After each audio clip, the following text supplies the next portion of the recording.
말씀에서 우리는 예수님께서 제자란 누구인가에 대하여서 주시는 그러한 말씀을 보았습니다. 예수님께서는 두 명의 사람이 자신에게 와서 이야기하는 걸 들으시죠. 어떠한 한 사람은 예수님께 자신이 제자가 되겠다라고 지원하고 자원을 하고, 또 어떤 사람은 아버지의 장사를 위하여서 제자의 길을 잠시 보류하겠다라고 예수님께 말합니다. 그리고 제자를 하겠다라고 하는 그러한 그 사람에게는 오히려 예수님께서 제자가 포기해야 될 것이 무엇인가를 말씀하여 주셨고, 또 잠시 쉬겠다라고 하는 그 제자를 향하여서는 너는 나를 따르라라고 말씀하셨습니다. 제자란 제자로서의 삶에 대한 값을 치를 준비가 되어 있다라는 것을 우리에게 주시는 말씀입니다. 그래서 제자로 살고 우리가 성도로 산다라는 것 자체가 다 은혜입니다. 가고 싶다라고 하여서 우리가 또 믿고 싶다라고 해서 믿을 수 있는 것도 아니고, 또 예수님의 그 뜻대로 살고 싶다라고 해서 또 그 뜻대로만, 우리의 뜻대로만 또 되는 것도 아닙니다. 하나님이 날마다 은혜 주셔야지만, 또 그 은혜 가운데에 자신이 나를 값주고 피주고 사신 예수 그리스도를 위하여서, 또 우리도 예수님을 위하여서 값주고 피주고 우리가 값을 치르며 우리가 살아가게 됩니다. 그 은혜 가운데 항상 살아가게 되어지는 것이죠. 오늘 말씀에서는 예수님의 이적 가운데에 어찌 보면 굉장히 큰 이적 두 가지를 보여주십니다. 굉장한 이적을 보여주시죠. 첫 번째는 갈릴리의 바다를 잔잔케 하시고, 두 번째는 귀신을 내쫓으시는 그러한 이적입니다. 이거는 병자들을 고치는 것도 굉장히 큰 이적이지만, 폭풍우가 치는 그 바다를 잠잠케 하신다? 정말 놀라운 일이죠. 그런 가운데에서, 그 두 가지 이적 가운데에서도 예수님이 어떠한 분인가를 분명히 보여주셨음에도 불구하고 사람들의 반응이 나오는 게 오늘 말씀입니다. 그래서 오늘 말씀을 잘 보게 되면 이게 예수님이 어떠한 분인가를 보여주심에도 불구하고 사람이 또 어떠한 사람인가라는 것을 또 보게 됩니다. 오늘 말씀을 보면 배에 오르심에 제자들이 따랐다라고 말씀하십니다. 예수님께서 어제 말씀에서 건너편으로 가자라고 말씀하셨는데, 그 중간에 오면서 두 명의 그 사람들이 와서 예수님께 따르기도 하고, 제가 여러 가지 있습니다 하고 그렇게 이야기했었는데, 이제 배를 타러 오셨어요. 그래갖고 이제 배를 오르셨습니다. 그리고 제자들과 함께 그 배에 탔습니다. 지금 이 배에 탄 곳은 여기 바다에 큰 돌이 일었다라고 하는데, 여기는 갈릴리 바다입니다. 우리가 성경에서 바다라고도 하고 호수라고도 합니다. 근데 우리가 생각하는 바다는 아닙니다. 바다는 이스라엘에서 실제로는 지중해 하나밖에 없습니다. 사해라고 하지만 사해도 이렇게 고여 있는 그런 곳이 그렇게 아주 넓지가 않습니다. 그리고 이 갈릴리 같은 경우는 정말 더 좁습니다. 갈릴리 같은 경우는 이게 전체를 다 돌아보는데 이게 한 50km 정도밖에 되진 않습니다. 뭐 끝에서 끝이 다 보이는 게 바로 이 갈릴리 호수입니다. 근데 히브리어에는 호수와 바다를 구분하는 단어가 없습니다. 그래서 성경에 보면 다 그냥 바다라고 나옵니다. 우리가 그 구약 성경에 보면 높바다라고 나오잖아요. 그렇죠? 높바다라고 하는 게 물이 그 안에 많이 들었다라고. 이 큰 그릇 뭐 그런 건데도 불구하고 이게 사람들이 보기에는 물이 많이 들었다라고 하니까 그냥 바다라고 부르는 것입니다. 예. 이 갈릴리도 그렇습니다. 그러나 이 갈릴리가 그 호수임에도 불구하고 여기에는 파도가 치면 굉장히 높게 칩니다. 제가 성지순례 가보게 되면 거기에서 그 배를 타는 그러한 시간을 갖습니다. 배를 타는데 이게 언제 그 파도가 막 치고 배가 흔들리기 시작하냐 하면 저녁 때쯤, 그리고 아침에, 그때가 언제 저녁 때쯤 이제 뭐 많이 치는데, 왜 그러냐 하면 바람의 방향이 바뀌기 때문입니다. 이게 갈릴리가 높은 뭐 높다라기보다는 주변으로 다 이렇게 산이 있고 밑으로 다 이렇게 쭉 가라앉아 있는 데인데, 해저 200m 되는 그러한 지역이다 보니까 그 산이 그렇게 높지 않아도 이게 높이 차가 한 3, 400m 되니까 산에서 이 갈릴리 호수 바다로 다 바람이 불어오게 되면 정말 그래도 큰 배에 타고 있음에도 불구하고 뭐 기우뚱기우뚱 하면서 위험한 그러한 생각이 드는 게 바로 이 갈릴리 그 바다입니다. 근데 이 시대의 그 바다의 호수에서 물고기 잡았던 그러한 배가 출토된 게 있는데, 실제로 다 가라앉아 갖고 출토된 겁니다. 이게 그 배가 이게 파도를 잘 그렇게 뭐 이길 수 있도록 그렇게 과학적으로 되어진 것 같진 않아요. 이렇게 밑에가 평평해 갖고 바람이 이렇게 불게 되면 더 위협적이었겠다라는 그런 생각이 들기도 합니다. 근데 그곳을 이제 제자들이 막 그 배를 저어서 이제 예수님과 함께 가게 되는데 바다에 큰 놀이 일어납니다. 근데 예수님께서 이 큰 놀이 물결이 일게 되었을 때 오늘 말씀을 보게 되면 예수님이 주무셨다라고 말씀하고 있습니다. 예수님께서 이렇게 큰 돌이 있는데 어떻게 여기서 주무실 수가 있지? 근데 우리가 여기서 발견할 수 있는 한 가지의 그 중요한 게 있습니다. 그게 뭐냐면 예수님께서 인성을 가지고 오셨다라고 하는 것은 신학적인 것이 아니다라는 겁니다. 예수님께서 인성을 가지고 오셨다는 것은 실제로 다 예수님이 피곤함을 아셨다라는 것을 우리에게 보여주고 있죠. 제자들은 지금 이 큰 놀이를 이뤄서 당장이라도 빠질 것 같이 막 그냥 하고 있는데 예수님은 얼마나 피곤하셨는지 이 안에서 주무십니다. 예수님이 왜 신성을 가지고 오셨습니까? 그러나 우리의 죄를 용서하시기 위하여서는 우리의 죄를 감당하시기 위하여서는 우리가 어제 성찬을 나누면서도 나누었던 것 같이 예수님이 살이 찢기시고 피를 흘리셔야만 합니다. 예수님이 바로 참된 인성을 가지고 오셨다는 것을 우리에게 오늘 말씀을 통해서 우리에게 보여주고 있는 것이죠. 그런데 이렇게 놀이 막 치게 되었을 때 제자들이 예수님께 와서 막 소리치기 시작합니다. 주여 구원하소서, 주여 구원하소서, 우리가 죽겠나이다. 예수님 일찍 일어나셔서 도와주셨으면 좋지만 예수님께서는 그때까지도 도와주지를 않으십니다. 왜 그러실까요? 제자들의 그러한 모습을 보게 되면 이 노을이 일고 파다가 일임에도 불구하고 그들이 당장 빠져 죽을 그런 상황에 처해 있음에도 불구하고 예수님께 도움을 요청하지 않습니다. 왜 그렇습니까? 내가 할 수 있다라고 생각하기 때문입니다. 우리가 믿음을 가지고 있다라고 하지만 우리가 주님께 얼마나 의지하고 있느냐라는 것을 보게 될 때 우리가 정말로 끝까지 바닥까지 가지 않게 되면 우리가 우리의 교만을 내려놓지 않습니다. 그게 인간입니다. 오늘 제자들이 왜 예수님께 청하지 않을까? 예수님이 이 같은 배 안에 계심에도 불구하고 예수님께 도움을 요청하지 않아요. 내가 할 수 있다라고 생각하기 때문입니다. 야, 그 옆에서 한번 좀 저어봐. 오른쪽 좀 잘못 저었잖아 하면서 이야기하던 게 바로 제자 아니겠습니까? 예수님이 깨달라 조심해 하면서 그들은 최선을 다했겠죠. 그러나 그들이 구해야 될 건 무엇이었을까요? 옆에 계신 예수님께 구하여야 된다는 것을 우리에게 보여주는 것입니다. 예수님 우리와 항상 함께 계신다고 하지만 우리는 예수님께 구하고 있습니까? 예수님께 간구합니까? 근데 예수님께서 그때까지 기다리고 계십니다. 왜냐하면 간절하게 되어졌을 때에야 사람이라고 하는 존재가 예수님을 온전히 의지하게 되기 때문입니다. 때는 우리의 인생 가운데 환난과 고난이 닥쳐올 때에 그 고난과 환난을 통하여서 우리가 발견해야 될 분은 누구일까요? 바로 예수님인 줄 믿습니다. 또 예수님께서는 우리가 그러한 모든 것들을 다 내려놓고 자신에게 오시기를 원하십니다. 그리고 이들이 그때야 주여라고 하면서 구원해달라고 했을 때 예수님께서 무엇이라고 말씀하십니까? 오늘 26절 말씀을 보게 되면 두 대상을 향하여서 꾸짖고 계시죠. 같이 한번 읽어보도록 하겠습니다. 예수께서 이르시되 어찌하여 무서워하느냐 믿음이 작은 자들아 하시고 곧 일어나사 바람과 바다를 꾸짖으시니 아주 잔잔하게 되었거늘. 예수님께서 먼저 꾸짖으시는 대상이 있습니다. 누구입니까? 제자들입니다. 어찌하여 무서워하느냐.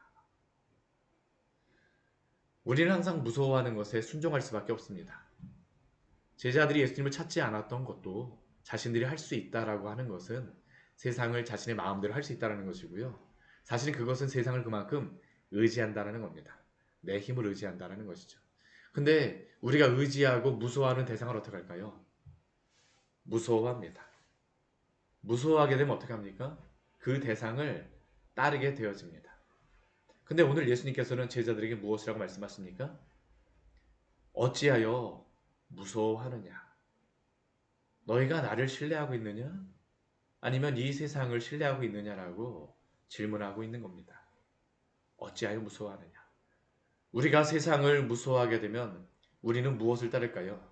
세상을 따르게 되면 100%입니다. 근데 우리가 예수 그리스도를 믿고 하나님을 경외하게 되면 누구를 따를까요? 하나님을 따르게 되어집니다.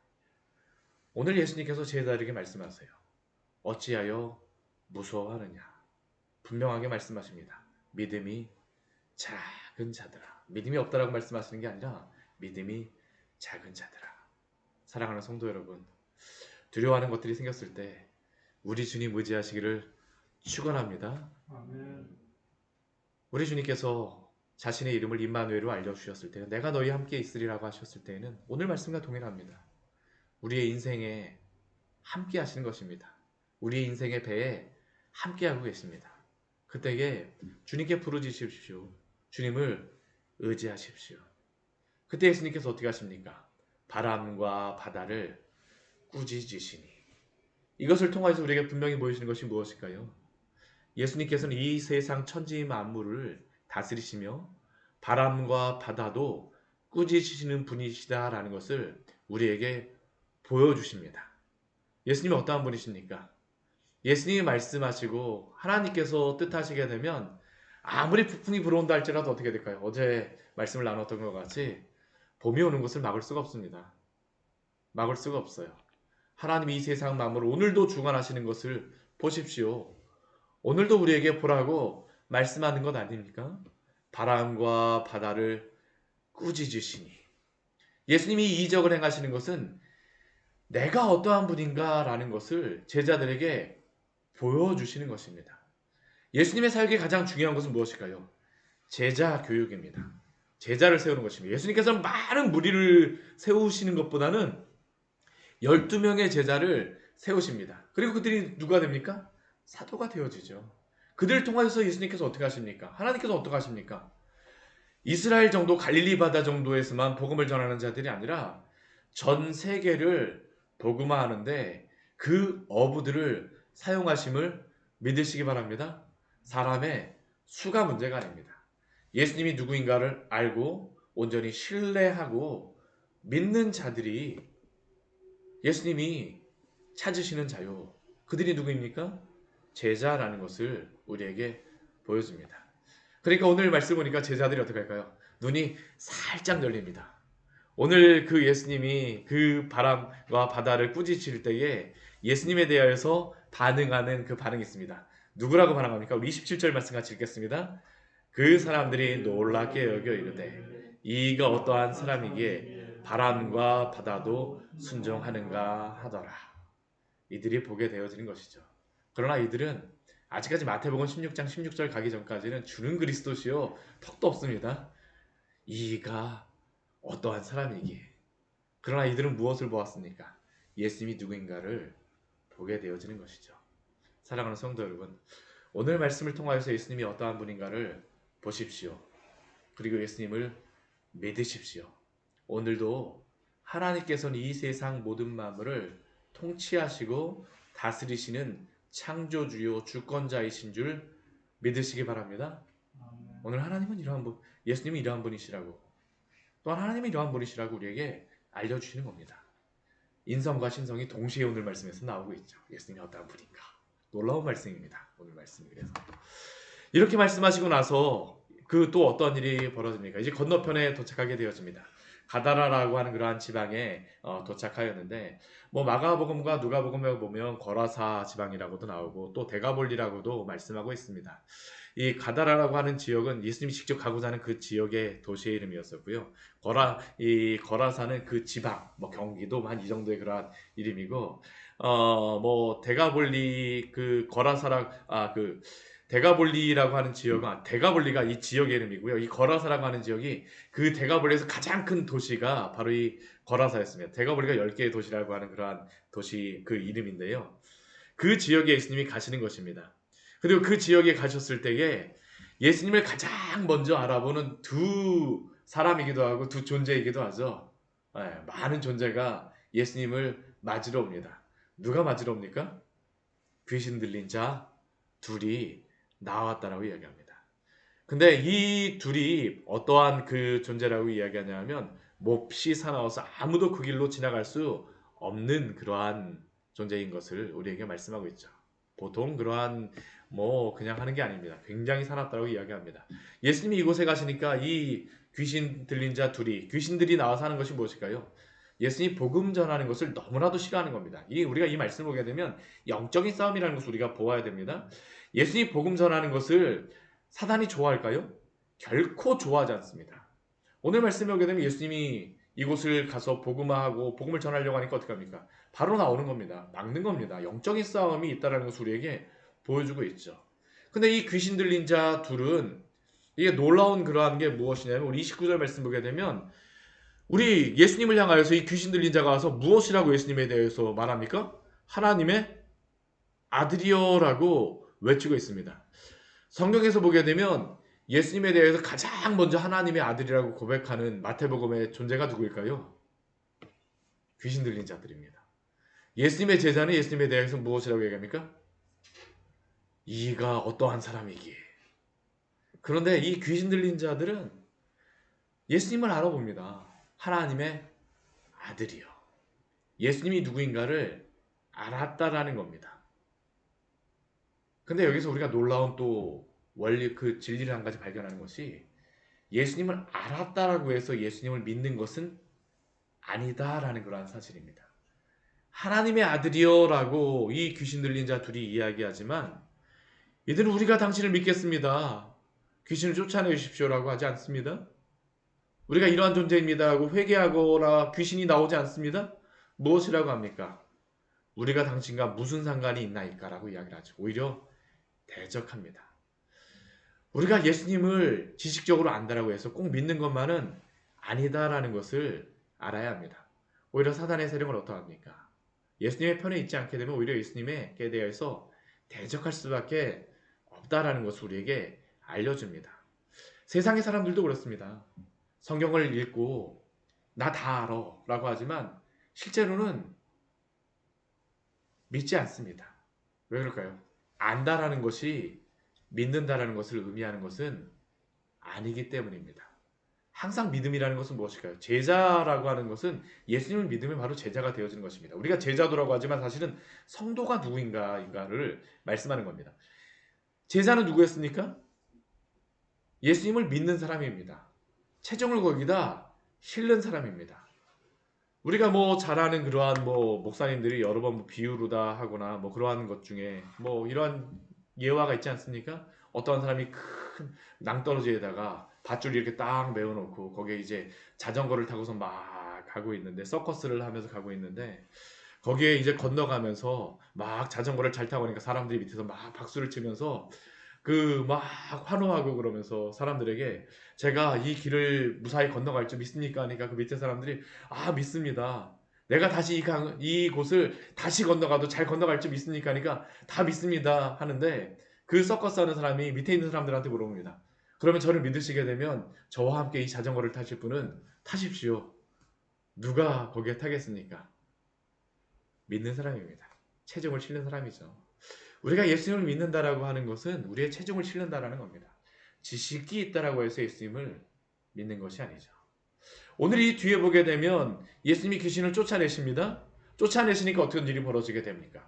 귀신이 절대 예수님께 대해서 대항하지 못합니다. 왜냐하면 예수님이 통치자라 하시기 때문이죠. 오늘 말씀을 보게 되면 예수님이 자연과 만물을 다스리시지만 보이지 않는 영적 세계도 어떻게 할까요?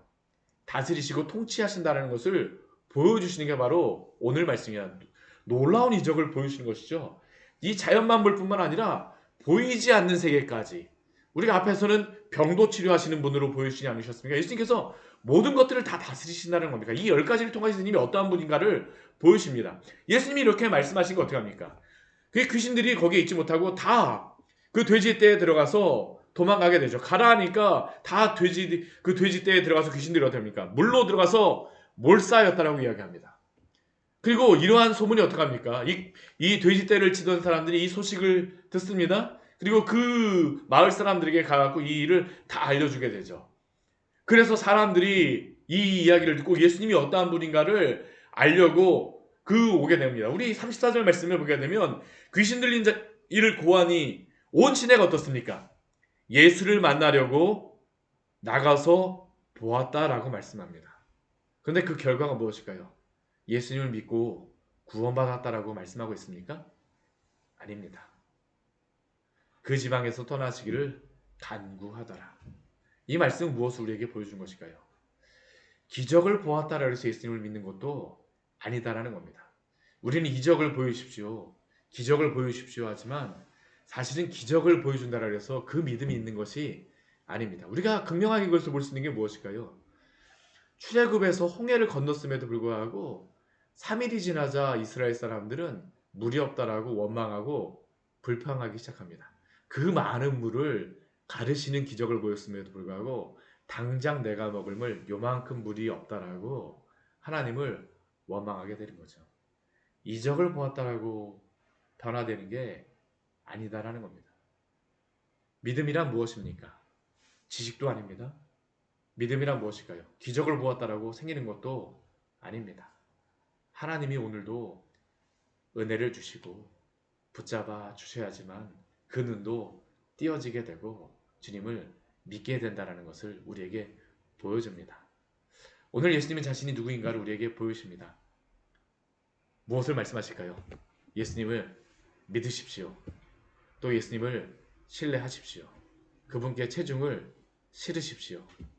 오늘 우리에게 주시는 말씀이며 또 나와 함께 가자라고 우리에게 초청하는 말씀입니다. 오늘도 예수 그리스도 안에서 함께 평안함을 누리시기를 축원합니다. 같이 기도하도록 하겠습니다.